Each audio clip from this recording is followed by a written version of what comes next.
Some, posts and comments about Garri and oats, whether it's oatmeal or whichever of the oats, but comparing which one is better on the issue of which swallow to take. But I tell you, there is no basis for comparison.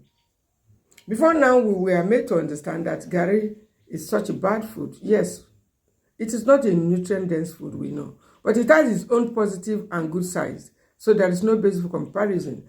It is not a significant source of protein and most of the vitamins and minerals needed for our heart and for bodybuilding.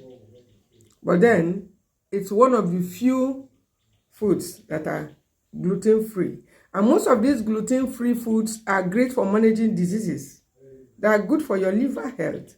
They are good for your gut health. I'm talking of gluten-free foods. There are very few foods like that. And the fermented tapioca powder, whether you are taking it as for soaking, as most people do with peanut, or you are taking it as a swallow. Yes, swallow, yes. The molded swallow we take with vegetable soup, so which is good.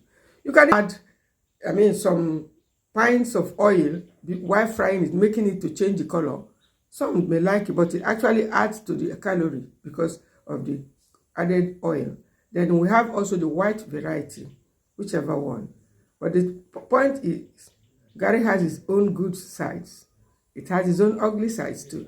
Now, the oats is a source of protein, some amount of protein. It's a source of most of the important nutrients like magnesium, calcium that your heart needs to function.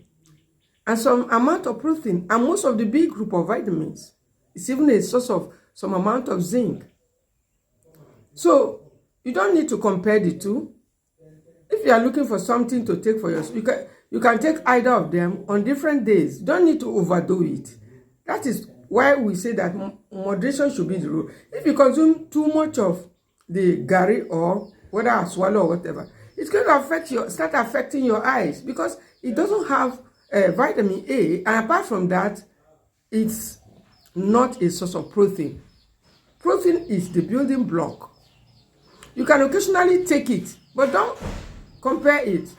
Oats is also a source of protein, some amount of protein, and most times it's expected to be gluten-free too, but because most times they plant the oats with the wheat grains. They are planted, most people that farm on it, they also farm the wheat. And so during the processing or the packaging or whatever, there may be some amount of wheat, which we know is high in gluten, that may have filtered into the oat.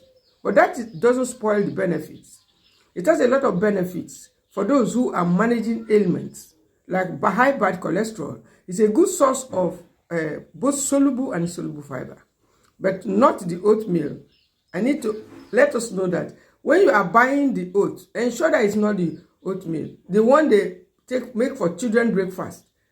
Ensure that it's the real oat, because that is the healthier option for your heart, for your cholesterol, for your colon health, for your gut health, and for your general well-being when taken in moderation. There is no basis to compare the two. Each one is unique in its own way. If you need to combine the two of them on a ratio of 50-50, you are free to do so. But don't indulge in any one of them too much. Remember, our slogan is, food is our medicine, but moderation is our rule. Don't forget to click the follow button and to share this message for more tips like this.